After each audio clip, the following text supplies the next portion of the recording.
India's growth is exponentially rising, and it becomes essential that the full potential of its digital capabilities are realized and explored. Digital India सिर्फ एक नाम नहीं है, ये देश के विकास का बहुत बड़ा विजन है. Amidst this, Times Network brought forth a platform for harnessing digital transformation. WhatsApp presents India Digital Fest. Future Begins Here showcased the power of digital technology to shape the future. Through specially curated sessions attended by government leaders and industry experts, the event brought forth the digital ability to surpass human imagination. In this episode, Meta India head Sandhya Devanathan decodes the power of digital in an exclusive keynote address and a fireside chat with MD and CEO of Times Network, M.K. Anand. Hello everyone, ladies and gentlemen. I'll stick to the theme of the conference. I'm really excited to be here today to talk about the excitement around the India Digital Fest. It's great to be here.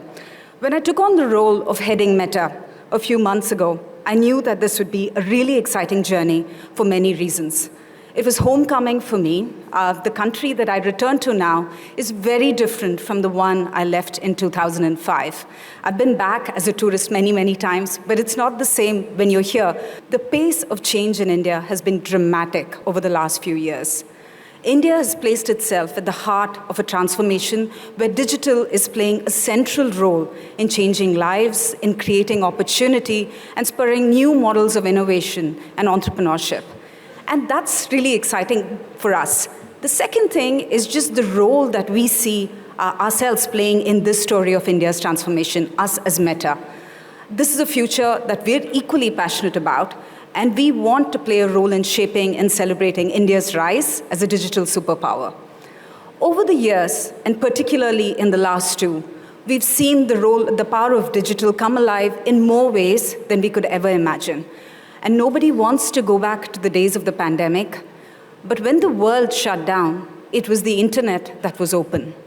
We saw hundreds of millions of people globally use platforms such as ours to access healthcare, health information, and connect with their loved ones. I was away in Singapore for those 2 years, away from my family, from my dad and the rest of my family. And I don't think I could have managed without Facebook, WhatsApp, and Instagram. I saw that play out. Many of you may have used our platforms or other platforms, and you would have stayed connected with your friends and family. But what we also saw was how we brought hundreds of millions of people together who didn't even know each other. For every hand that went up asking for help, many helping hands came forward. A YouGov survey conducted during that time, during the pandemic, highlighted that in India, the relevance of groups or communities is even more than compared to the rest of the world. 92% of people that responded to the survey said that they received some form of support through online community groups during the pandemic. We had communities like Caremongers, started by Bangalore-based Mahita Nagraj. She started it just at the start of pandemic in 2020. And the group gained popularity, and within 4 months, it had more than 50,000 members. These volunteers did everything, they did a range of requests. It could be something as simple as running errands for someone who was immunocompromised, or it could be, finding recommendations on treatment for cancer.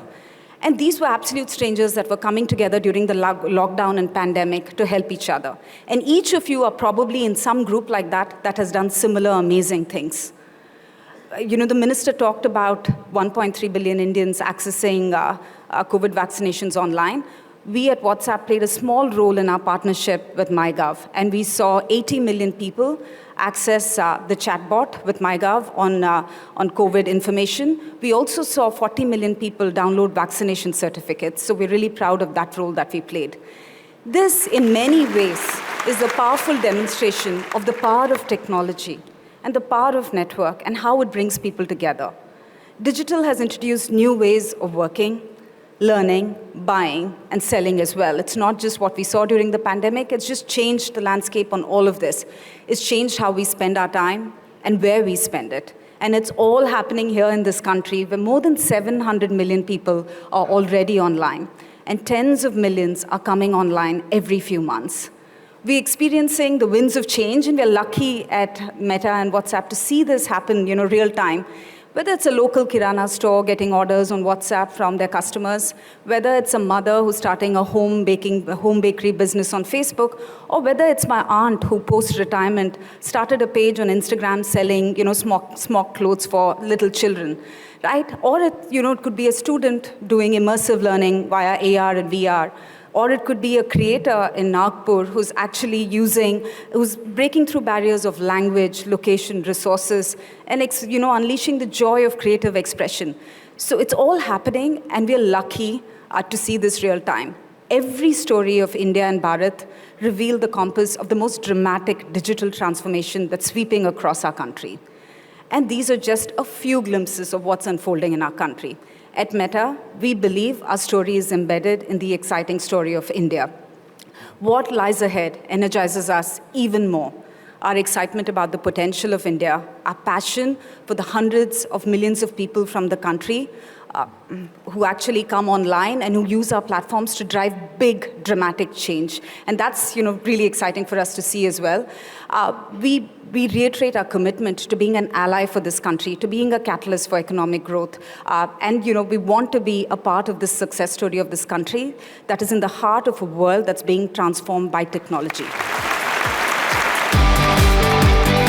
What is WhatsApp and what is Meta's and companies like your role in democratizing the power of technology? I think what we've done is actually democratized access to many people who wouldn't have had that access. We made it intuitive and we made it widely available.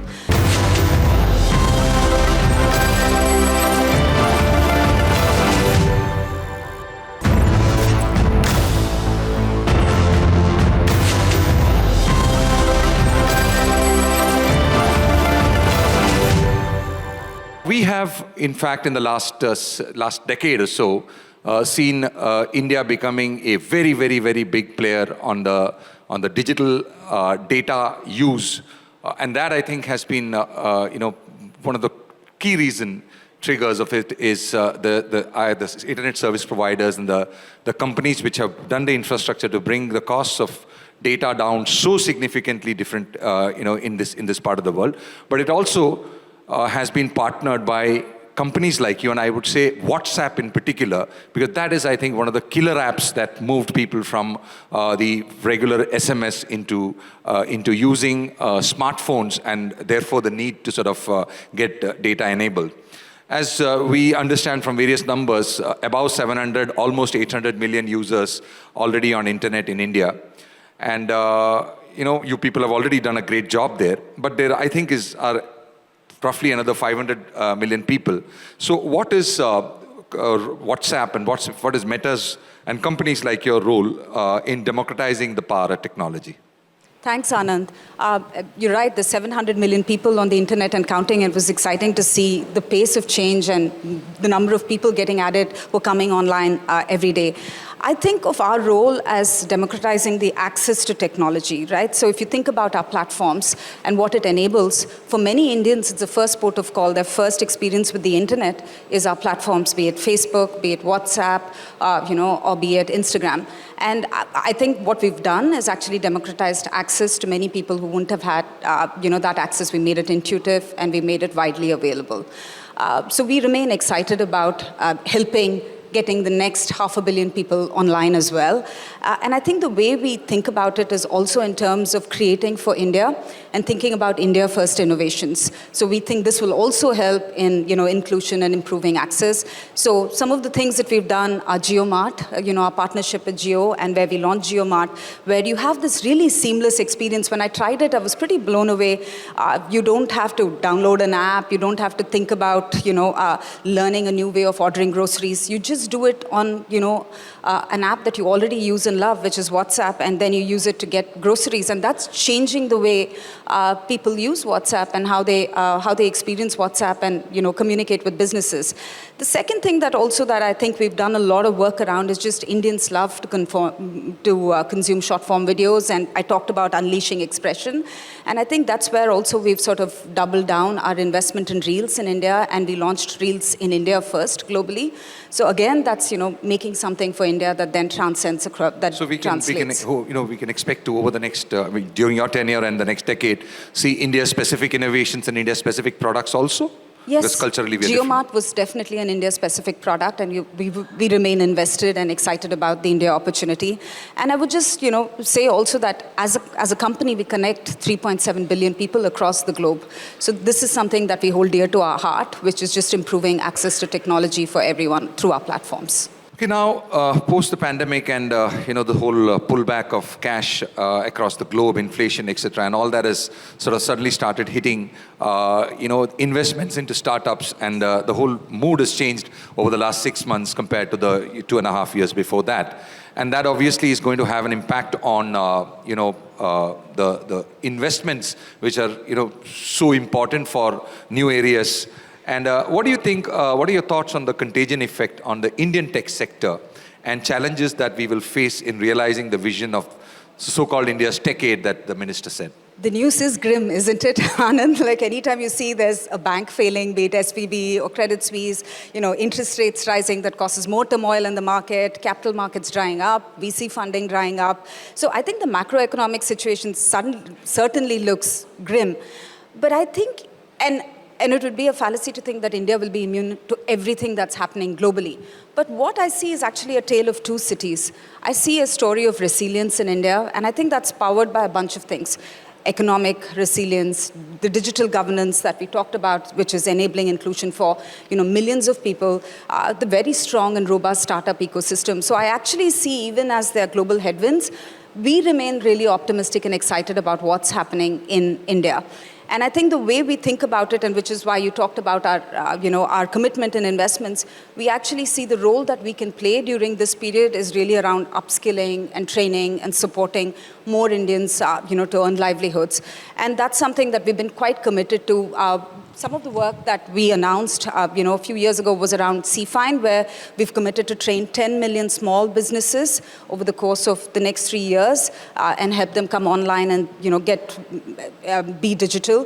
We've also committed to support 250,000 creators, because we realize creator economy is becoming huge and a viable source of business of livelihoods for Indians. Similarly, we're future focused. We're thinking about XR. We announced a fund with Meti and Fiki to train startups and developers, and we've invested 3 million in that. So, while the larger macroeconomic situation is certainly grim, we remain really excited about, India's prospects. So besides the ecosystem development, which obviously is a huge investment, and that is, I would say, in the area of consumer development and user development, within, Meta itself, do you think there is going to be investment into your Indian operations in terms of bringing people who will do research and development of your products from India? Or that will continue in the way it is? At this point, I have no news to share on that. So digital, we've gotten to the business and the ecosystem point of view. Small businesses in India have greatly, benefited from Meta's work with Facebook first, WhatsApp, of course, and Insta being a very, very important area for them. The smallest of startups, originally start from that. How do you think they can continue capitalizing on digital to grow and scale? Or do you think, because most of the times you see that they go to a certain stage, and then there's a sort of a plateauing. So what is it that can be done from your side to sort of, intervene there? Yeah, I think on small businesses, we remain particularly excited about small businesses. A lot of the time that I've spent since I've moved in India has been trying to understand how small businesses set up, their operations online with us, how they actually sell their goods, and how we can make it easier for them to onboard and scale on our platforms. And I would say this, I'm actually seeing a couple of things. One is, for small businesses, earlier, you'd have to set up a website or build an app to actually go online. And it was a big sort of, friction point for them and a big barrier for them to do that. And I think what's happened with our platforms, and certainly others as well, is that that barrier has fallen away. Now, pretty much anybody, with a good idea who runs an offline store can actually go online. They don't need a web page. Their first port of call can be WhatsApp or Facebook or Instagram. And we see that playing out on our platform time and again. The other thing that we see, when we actually did a survey with Ipsos, we saw 72% of SMBs actually reported using one tool, a Meta platform tool, to actually grow and scale their businesses. The second thing that we see is just the access to a larger market, which wasn't possible before. Say, I'm from Vizag, right? So you're a small store in Vizag, or you're a small business sitting out of Vizag. it's now possible for you to reach all of India using digital platforms, and that's the power digital gives you, right? So we've seen that as well play out on our platforms, and we're happy to play a part in it. Again, the same Ipsos survey talked about 50% of SMBs actually reported exporting globally. They said they got more access to global markets, and they were getting orders globally through our platform. So I think that's the other opportunity it opens up. The third, and this is the one that I'm most passionate about, which is just women-led entrepreneurship, right? So my aunt is a perfect example of someone who's come online and has started her store completely on Instagram. The other day she called me and very excited. I sold 1 lakh of smocked frocks on Instagram, and that sort of blew me away. But what we've seen since the pandemic is more women are taking steps to become entrepreneurs on our platform. So I think 73% of all Instagram pages that are women-led, that identify as women-led, started post the pandemic on our platforms. Half of all the Facebook admins who also are small business owners who are women also started their businesses post the pandemic, and their presence, not businesses, their presence on Facebook post the pandemic. So women-led entrepreneurship is another place where I think we can play a big role. So WhatsApp is emerging as India's growth platform, touching the lives of users in different ways. How do you see WhatsApp as a private messaging app transforming businesses, in which sectors will be the forefront of this change? Definitely WhatsApp, right? So if I think about WhatsApp in India, again, connecting hundreds of millions of users, and I talked earlier about businesses coming online through WhatsApp, we don't see a single sector as such. In fact, what I've been really pleasantly surprised by, yes, just yesterday we met with a large financial services player, and they were using it to renew insurance policies. So we're seeing, banks and financial services institutions use it. We're seeing, for example, HDFC Ergo uses it for reaching farmers in rural India and, giving them agricultural farmers insurance. So there is that. We're seeing retail use it, right? And I talked about JioMart, which is transforming the way you buy groceries in India. So I think there's no one sector. What we've been really pleasantly surprised by is across sectors, the amount of willingness people have to test and learn. And this is what I keep saying in my 7 years at Meta, formerly known as Facebook. I think if you test and learn on the platform and you're willing to try things, you end up seeing success. That's something I've definitely seen in India. The other bit that I've been, quite excited by is the partnership we have with public sector and just the government. So I talked about MyGov, which is, 40 million vaccination certificates downloads and as we speak. But equally, the work we're doing with Metro Rail. So now it started with Bangalore, and now it's in 3 other metros. You can just go online and, use WhatsApp to buy tickets, and that's transforming the way people commute. So we're seeing more and more use cases that transcend not just private sector, but going to the public sector domain as well. That was one of my questions as to how do you get it, because I see, for instance, the Bombay Municipal Corporation, see ads there. Below it is, there is a WhatsApp number which sort of asks you to sort of ask questions. So I think there is a lot to sort of, for you to contribute into the e-governance aspect and governance in particular. One very important question on WhatsApp, SMSs, all of us have seen, has practically become a sort of a bin of spam. WhatsApp is not that. But lately we have started seeing that there's a bit of a spam happening from the business side on that. I mean, do you guys have, any way to sort of start filtering that? Because, that otherwise will become a problem. WhatsApp is now open for business. And with that, you're right, there'll come questions like the ones you've asked. I think the thing that I want to reiterate and sort of really land is that users have a choice.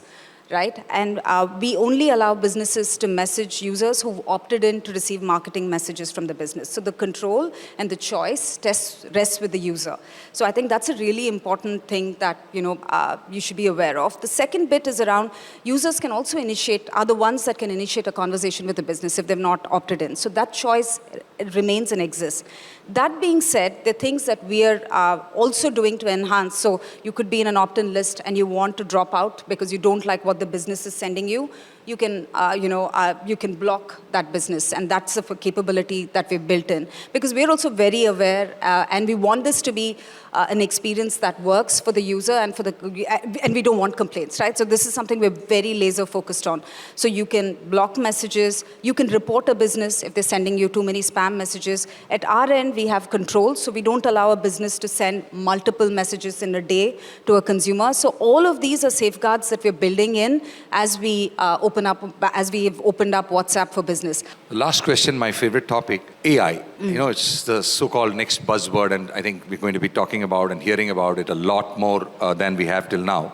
How do you see it play a transformational role for India in general? This is not a meta question. This is about India and AI. How do you think it will impact us? This one, I think, you'd probably be the better person to answer that with your 56 years of India experience. But I would say, look, I'll give the meta answer, and I'll talk about how that impacts or how I see that play out in India.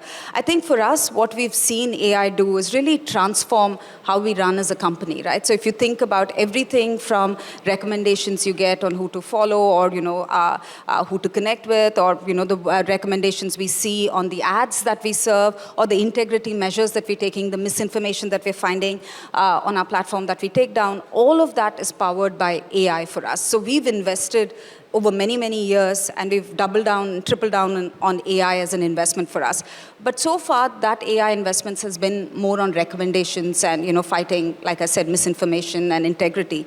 What we've now started seeing, which is where I think there's a great role for India as well, is around the power of generative AI, right? Which is, what you saw with ChatGPT, what you're seeing with creative generative AI, all of that has also the power to transform your experience, your user experience, increase productivity, efficiency, and just change every field. So there is where we're now invested. Like, we've just announced the formation of a new group that's focused on AI at a company level, because this is priority, the top priority for us, and this is where we're doubling down.